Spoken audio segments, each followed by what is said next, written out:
दोस्तों, किसी को बुरा बोलना, चुगली करना, बुराई करना, जलन व ईर्ष्या का भाव रखना, ये सब आपकी तरक्की व खुशियों को रोक देते हैं, आपके जीवन में गहरा प्रभाव डालते हैं।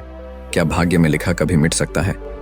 आज की इस सुंदर कहानी में आपको पता चलेगा कि जो कुछ भी हमारे जन्म से पहले लिखा जा चुका होता है, क्या उसको मिटाया जा सकता है?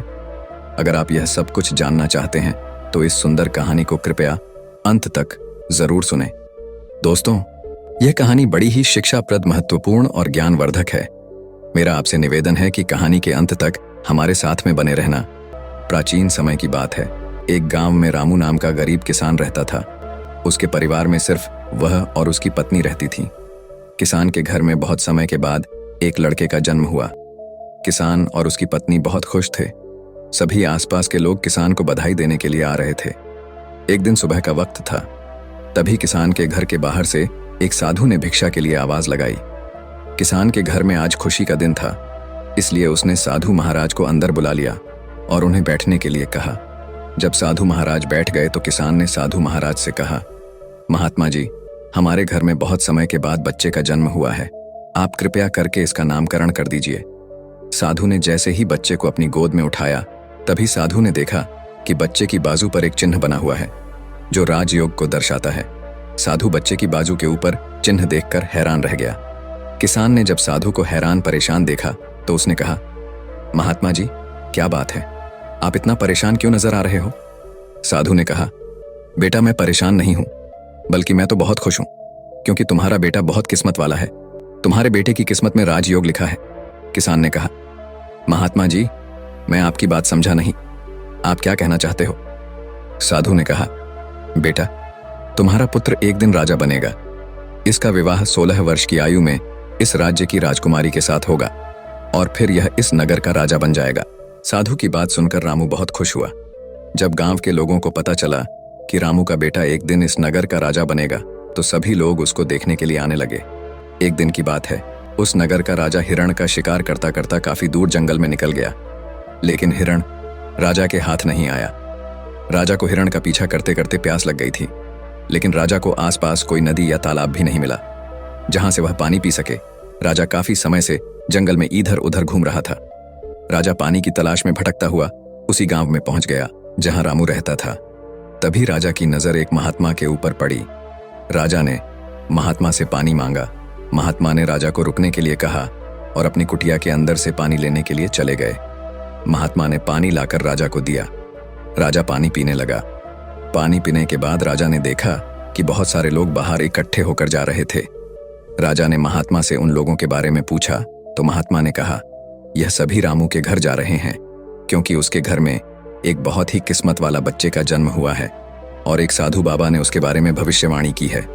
राजा ने पूछा, बाबा, ऐसी कौन सी भविष्यवाणी की है जिसके कारण सभी लोग वहां जा रहे हैं? महात्मा ने कहा, साधु बाबा ने बताया है कि जब रामू का बेटा 16 साल का होगा तो उसका विवाह इस राज्य के राजा की पुत्री के साथ होगा और उसका पुत्र इस राज्य का राजा बनेगा। महात्मा की बात सुनकर राजा को बहुत गुस्सा आया कि आखिर एक मामूली किसान का बेटा उसकी पुत्री के साथ विवाह कैसे कर सकता है। राजा ने महात्मा से कहा, महात्मा जी, मैं ही इस राज्य का राजा हूं और आप क्या सोचते हो, एक मामूली किसान के बेटे के साथ मैं अपनी बेटी की शादी कर दूंगा? महात्मा ने कहा, राजन, जो इस बच्चे के भाग्य में लिखा है उसे कोई नहीं मिटा सकता। राजा को अपनी ताकत पर बहुत घमंड था। उसने कहा, महात्मा जी, मैं भगवान का लिखा हुआ आपको मिटाकर दिखाऊंगा। महात्मा ने मुस्कुराते हुए कहा, राजन, मैं भी यही हूं और आप भी यही हैं, देखते हैं। राजा ने महात्मा को प्रणाम किया और वापस अपने राजमहल चला गया। रात को राजा को नींद नहीं आ रही थी। वह यही सोच रहा था कि किसी भी हालत में उस साधु की भविष्यवाणी को सच नहीं होने देनी है। अगले दिन राजा अपना वेश बदलकर रामू के गांव में पहुंच गया। लोगों से पूछता पूछता राजा रामू के घर पहुंचा। राजा ने रामू के घर के बाहर जाकर उसे आवाज लगाई। रामू उसकी आवाज सुनकर घर से बाहर आया और उससे पूछा, आप कौन हो और किस लिए आए हो? राजा ने कहा, मैं सेठ हूं और मेरे खुद के कपड़े का व्यापार भी है और पास के ही गांव में रहता हूं। मैंने लोगों से सुना है कि तुम्हारे घर में एक तकदीर वाला बच्चे का जन्म हुआ है और उसकी किस्मत में राजयोग लिखा हुआ है। रामू ने कहा, हाँ सेठ जी, आपने सही सुना है। राजा ने रामू से कहा, अगर तुम बुरा ना मानो तो एक बात कहूं। रामू ने कहा, हाँ सेठ जी, बोलो। राजा ने कहा, तुम अपना बच्चा मुझे दे दो इसके बदले में मैं तुम्हें बहुत सारा धन दूंगा और तुम्हारे बच्चे का पालन पोषण भी करूंगा। रामू की पत्नी ने कहा, नहीं सेठ जी, मैं अपना बच्चा आपको नहीं दे सकती। राजा ने कहा, तुम एक मामूली से किसान हो, तुम अपने बच्चे का पालन पोषण अच्छी तरह से कैसे कर सकोगे? रामू ने सेठ की बात सुनकर कहा, हाँ सेठ जी, आप ठीक कहते हो, हम इस बच्चे का पालन पोषण अच्छी तरह से नहीं कर सकेंगे। रामू की बात सुनकर उसकी पत्नी ने कहा, ठीक है सेठ जी, मैं आपको अपना बच्चा देने के लिए तैयार हूं, लेकिन जब यह 16 साल का हो जाएगा तब आप मुझे इसे वापस कर दोगे। राजा ने कहा, हाँ ठीक है, जब तुम्हारा बच्चा 16 वर्ष का हो जाएगा तो मैं इसे तुम्हें वापस कर दूंगा। यह कहकर राजा ने बच्चे को ले लिया और वहां से चला गया। राजा अपने साथ बच्चे को लेकर एक नदी पर पहुंचा। राजा ने सोचा था कि वह बच्चे को नदी में छोड़ देगा और उसकी मृत्यु हो जाएगी, लेकिन बच्चे का मासूम चेहरा देखकर उसको नदी में छोड़ने की हिम्मत नहीं हुई। बहुत सोचने के बाद राजा ने लकड़ी का एक संदूक लिया और बच्चे को संदूक में बंद करके पानी में बहा दिया। राजा ने सोचा संदूक गहरी नदी में जाकर अपने आप ही डूब जाएगा और यह बच्चा मर जाएगा। यह सोचकर राजा अब निश्चित होकर वापस राजमहल में चला गया कि अब यह बच्चा वापस नहीं आएगा और मेरी बेटी के साथ इसकी शादी भी नहीं होगी। मैंने भाग्य का लिखा हुआ मिटा दिया। उधर वह संदूक बहता हुआ एक नदी के किनारे पर पहुंचा, जहां पर एक धनवान सेठ सूर्य देवता को जल चढ़ा रहे थे। उस सेठ ने जब संदूक को खोलकर देखा तो उसके अंदर एक बच्चे को देखकर वह हैरान हो गए। उस सेठ की कोई संतान नहीं थी। सेठ उस बच्चे को अपने घर ले गया। सेठ की पत्नी बच्चे को देखकर बहुत खुश हुई। उसने जब सेठ से पूछा कि यह बच्चा किसका है, तो सेठ ने उसको बच्चे के बारे में बताया कि कैसे वह उस नदी में बहता हुआ मिला है। सेठ और उसकी पत्नी ने बच्चे के लिए भगवान को हाथ जोड़कर धन्यवाद किया। अब वह बच्चा सेठ के घर में पलने लगा। सेठ ने उस लड़के का नाम सूरज रखा था। इसी तरह धीरे धीरे 16 वर्ष बीत गए। सूरज बहुत ही समझदार और बुद्धिमान था। एक दिन सूरज को अध्यापक पढ़ा रहा था। अध्यापक जो कुछ भी पूछता, सूरज तत्काल उसका जवाब दे देता। यह देखकर अध्यापक ने सूरज को कहा, तुम तो बहुत ही समझदार और ज्ञानी हो, तुम आगे चलकर बहुत बड़े आदमी बनोगे। अध्यापक सूरज की प्रशंसा कर रहा था कि तभी वहां से वही राजा गुजर रहा था जो किसी दूसरे राज्य में किसी काम से जा रहा था। राजा ने जब सूरज की तरफ देखा तो राजा वहीं पर रुक गया। राजा ने सूरज से पूछा, बेटा तुम कौन हो और कहाँ रहते हो और तुम्हारे पिताजी का नाम क्या है? सूरज ने कहा, महाराज मैं सेठ हीरालाल का पुत्र हूँ। यह पूछकर राजा वहां से चला गया। अपना कार्य करने के पश्चात राजा जब वापस आया तो वह सेठ हीरालाल के घर गया और उसने हीरालाल से कहा, तुम्हारा बेटा बहुत ही समझदार और बुद्धिमान है। सेठ हीरालाल ने राजा की बात सुनकर कहा, महाराज मैं उसका असली पिता नहीं हूं, मैंने तो उसे सिर्फ पाला है, लेकिन वह मेरे लिए बेटे से भी बढ़कर है।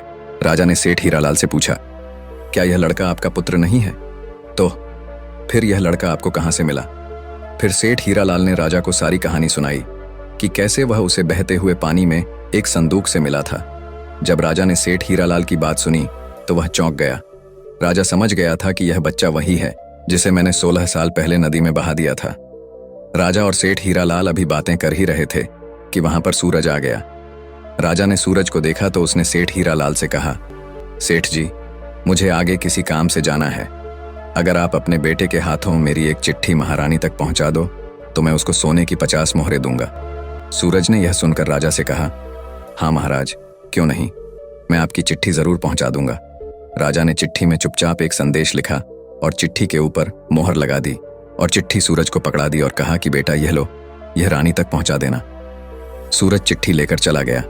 सूरज चलते चलते एक घने जंगल से गुजर रहा था कि वह रास्ता भटक गया। उसे रास्ता ढूंढते ढूंढते रात हो गई। सूरज रात गुजारने के लिए कोई जगह ढूंढने लगा। तभी उसकी नजर एक झोपड़ी के ऊपर पड़ी। सूरज ने सोचा, मैं रात यहीं पर बिता लेता हूं।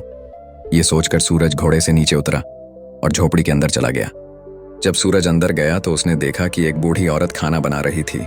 बूढ़ी औरत ने सूरज को देखा तो उससे पूछा कि बेटा तुम कौन हो और बिना इजाजत अंदर क्यों आए हो? सूरज ने अपने बारे में बताया कि वह रास्ता भटक गया है, इसलिए रात गुजारने के लिए यहाँ पर आया है। सूरज की बात सुनकर बूढ़ी औरत को उसके ऊपर दया आ गई, लेकिन फिर बूढ़ी औरत ने सूरज से कहा, बेटा तुम्हारा यहाँ पर रुकना ठीक नहीं है, क्योंकि यह डाकुओं का अड्डा है। अभी कुछ ही देर में डाकू आने वाले हैं। यदि उन्होंने तुम्हें यहाँ देख लिया तो तुम्हारे लिए परेशानी खड़ी हो जाएगी। सूरज ने कहा, लेकिन माताजी इतनी भयानक रात में मैं कहीं और जा भी नहीं सकता। अगर मैं बाहर गया तो जंगली जानवर मुझे खा जाएंगे। इससे अच्छा है मैं यहाँ कोने में जाकर लेट जाता हूँ। यह कहकर सूरज कोने में जाकर लेट गया। कुछ समय के बाद डाकू अपने घर वापस आए। डाकुओं ने जब घोड़े को बाहर देखा तो सूरज बूढ़ी माता से उसके बारे में पूछा। बूढ़ी माता ने उनको बताया कि इसका का नाम सूरज है। यह बहुत ही नेक दिल बच्चा है और यह राजा के काम से राजमहल जा रहा है। जब डाकुओं ने यह सुना तो उन्हें कुछ संदेह हुआ। वह राजा की हरकतों के बारे में जानते थे, इसलिए उन्होंने सूरज की जेब से चिट्ठी निकाली और उसे पढ़ने लगे। जैसे ही डाकुओं ने वह चिट्ठी पढ़ी तो वह सब समझ गए। बूढ़ी माता ने उनसे पूछा, चिट्ठी में क्या लिखा है? उनमें से एक डाकू ने बताया कि चिट्ठी में लिखा है कि जैसे ही यह लड़का तुम्हारे पास पहुंचे, इसको उसी समय मरवा कर कहीं दूर दफना देना। यह काम मेरे पहुंचने से पहले हो जाना चाहिए। बूढ़ी माता ने जब यह बात सुनी तो बोली, यह राजा कितना दुष्ट है, जिसके हाथों चिट्ठी भिजवा रहा है, उसी को मरवाने का आदेश भी दे रहा है। यह सोचकर बूढ़ी माता ने सोचा कि मुझे इस मासूम को बचाना चाहिए। उसने डाकुओं से कहा। तब डाकुओं ने दूसरी चिट्ठी लिखकर उस चिट्ठी से बदल दी और वापस सूरज की जेब में रख दी। इसके बाद डाकू वहां से चले गए। सुबह होते ही सूरज उठा और बूढ़ी माता को धन्यवाद देकर वहां से चला गया। सूरज कुछ समय के बाद ही राजमहल पहुंच गया और उसने चिट्ठी महारानी को दे दी। महारानी ने चिट्ठी पढ़ी तो चिट्ठी में लिखा था कि यह लड़का बहुत ही बुद्धिमान और ज्ञानी है। यह राजकुमारी से विवाह करने लायक है, इसलिए मेरे आने से पहले ही तुम इसका विवाह राजकुमारी से कर दो। महारानी सोचने लगी कि आखिर ऐसे कैसे महाराज किसी अनजान से राजकुमारी का विवाह कर सकते हैं, लेकिन फिर उसने देखा कि चिट्ठी पर राजा की मोहर भी लगी हुई थी, इसलिए यह लड़का झूठ नहीं बोल सकता। यह सोचकर महारानी ने राजकुमारी का विवाह उस युवक से कर दिया। कुछ दिनों के बाद जब राजा वापस आया तो उसे पता लगा कि उसकी पुत्री का विवाह उसी युवक से हो गया है। यह सुनते ही राजा गुस्से से आग बबूला हो गया और उसने महारानी से पूछा, तुमने यह सब क्यों किया? तब महारानी ने बताया कि महाराज, जैसा कि आपने चिट्ठी में लिखा था, मैंने वैसा ही किया है। राजा ने महारानी को चिट्ठी दिखाने के लिए कहा। जब महारानी ने चिट्ठी दिखाई तो राजा ने चिट्ठी में कुछ और ही लिखा पाया। यह देखकर राजा ने गुस्से में सैनिकों को कहा, जाओ और जाकर सूरज को पकड़ कर लाओ। सैनिक तुरंत गए और सूरज को पकड़ कर ले आए। राजा ने गुस्से में सूरज से कहा, तुमने धोखे से मेरी पुत्री के साथ विवाह तो कर लिया, लेकिन मैं तुम्हें अपना दामाद स्वीकार नहीं करूंगा। सूरज ने राजा की बात सुनकर कहा, लेकिन महाराज, मैंने तो आपके साथ कोई धोखा नहीं किया है। राजा ने सूरज की बात सुनकर कहा, तुम मुझे भी बेवकूफ बनाना चाहते हो, लेकिन मैं तुम्हें अपना दामाद स्वीकार नहीं करूंगा। अभी दोनों की बात चल ही रही थी कि एक सैनिक ने आकर राजा से कहा, महाराज, बाहर एक महात्मा आए हैं, वह आपसे इसी समय मिलना चाहते हैं। राजा ने महात्मा को अंदर लाने का आदेश दिया। महात्मा जी अंदर आए तो राजा ने उठकर उनको प्रणाम किया और उनके आने का कारण पूछा। महात्मा ने कहा, राजन, लगता है आपने मुझे पहचाना नहीं। राजा ने कहा, नहीं महाराज, मैंने आपको नहीं पहचाना। नहीं, महात्मा ने मुस्कुराते हुए कहा, राजन, मैं वही हूं जिसे तुम आज से 16 वर्ष पहले भाग्य का लेखा मिटाने की बात बोलकर आए थे। जैसे ही महात्मा ने यह बात कही, राजा एकदम से चौंक गया। उसे सब कुछ याद आ गया। महात्मा ने मुस्कुराते हुए कहा, क्यों राजन, भाग्य का लेखा मिटा दिया? राजा ने आंखें नीची करके कहा, नहीं महात्मा जी, मैं भाग्य के हाथों हार गया। महात्मा ने कहा, राजन, भाग्य के हाथों कोई नहीं जीत सकता, इसलिए अब सूरज को अपना दामाद स्वीकार करो और अपना राजपाट उसको सौंप दो। राजा ने कहा, महात्मा जी, जैसा आपने कहा है वैसा ही होगा।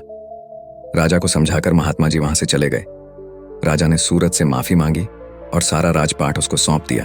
तो दोस्तों, कैसी लगी आपको ये कहानी? आप हमें कमेंट सेक्शन में जरूर बताना, और अच्छी लगी हो तो इस चैनल को सब्सक्राइब जरूर कर लेना। तो चलिए मिलते हैं ऐसी ही कोई नई कहानी में। तब तक के लिए अपना ख्याल रखें। धन्यवाद और नमो बुद्धाय।